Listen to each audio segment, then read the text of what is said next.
ourselves how people see us. And that's not really who we are.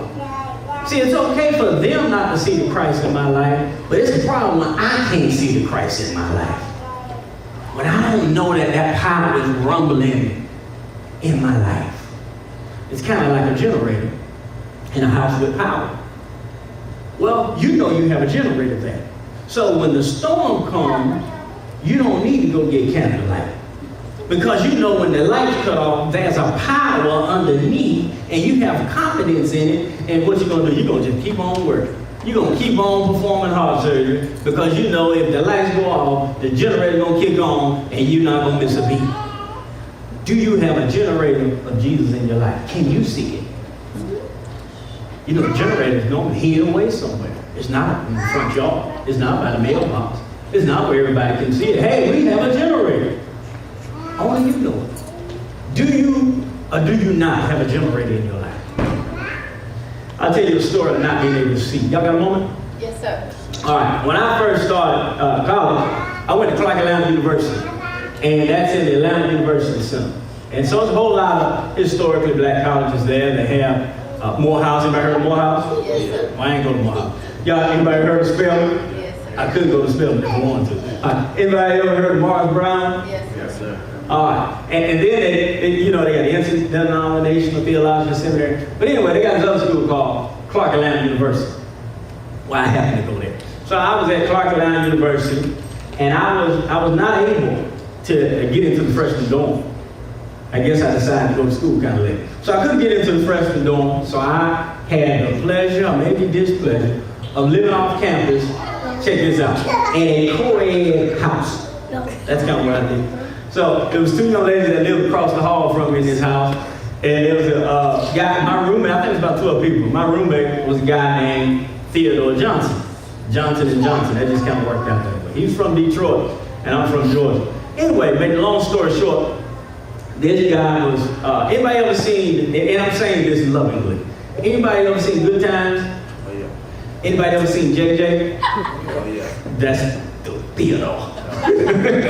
I mean, he looked like it, real skinny, tall fella, clown, laughing, and he wasn't a liar or anything. Maybe he was an embellisher. And so anyway, we had a lot of fun going to school there. And so one day, my favorite player during this time, I always liked basketball, was a guy by the name of Gary Coleman. Now, Gary Coleman is from Detroit, Michigan. And so anyway, so one day, Ted and I were around the house, and he said, the Hawks playing the Nets tonight.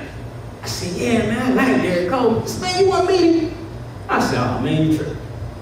He said, no, man, I'll take you to meet him. Now, we don't have a car. I mean, you know, we don't have much money. How you gonna take me to go meet him? So anyway, long story short, he hyped me up. So we get in the car. I mean, we take a cab and kind of go down to the game.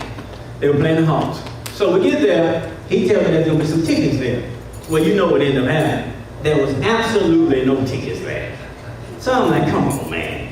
So then we go, back in those days, the players would come out the back, and it may still be like that, but the players would come out the back, and you kind of go back there while they were about to get on their bus and get an autograph or shake their hand or that kind of thing. No Gary Coleman. So Ted finds out that they're staying at one of the high-end hotels downtown. So now here we are, we go to the high-end hotel. Now I am absolutely clowning Ted, because I know he doesn't know what he's talking about. But you know, that's the kind of stuff you do when you're in college. You kind of go on a wild goose chase, have fun while you're doing it, go back, and then I'm a clown in front of everybody in the house. Well, so we go to the hotel, waiting on Gary Coleman to come in. We stay there for hours. He doesn't come in. So we see this player. Anybody ever heard of Rick Mahorn? He used to play with the Detroit Pistons back in the 80s. Or like an old bad boy and all that kind of stuff. Well, anyway, in 92, he was playing for them. So we saw him kind of sitting around the bar. And so Ted walks up and tells him he's looking for his homeboy. And he's looking for Gary Coleman and all this kind of stuff. And, you know, Rick Mahorn is looking at him like he's absolutely crazy. You know, he's thinking what I'm thinking. Man, you don't know Gary Coleman. So anyway, we stayed around the hotel and Ted would not leave and I am clowning him and I'm having an absolute ball. More fun than I thought I would have. Because the joke is on him and he is mad and angry and he wants to prove to me. And I'm like, no. So see, in the natural, I do not believe Ted. In the natural, when I look at Ted, there is nothing that tells me he knows this $100 million plan. You know, back in that day, Gary was one of the first players to get that $100 and something million basketball contract way back then when he was playing for the Nets. So I know he doesn't know this guy. Yeah, he's from your city, but you don't know him. So anyway, we're climbing. So this basketball player walks in. Now he's my favorite player. He used to play for Syracuse. So here comes Gary Coleman. And I'm laughing and clowning. Hey man, there you go. You know him. Let me see. So he gets up with his little JJ swagger and go over there, and I'm laughing, you know. I'm boy, I'm finna roast him. I already got mapped out how I'm doing. So he goes over there, give him a pound. The guy hugged him. I said, wait a minute now. Then they laughing, talking, walking past me, and I'm like, hey man, come get me. I couldn't see that he was just couldn't see it in the natural that he knew what he was talking about. So then he pretty much goes all the way, now he climbing me. Goes all the way to the elevator. He said, oh, wait a minute, let me go get this fella.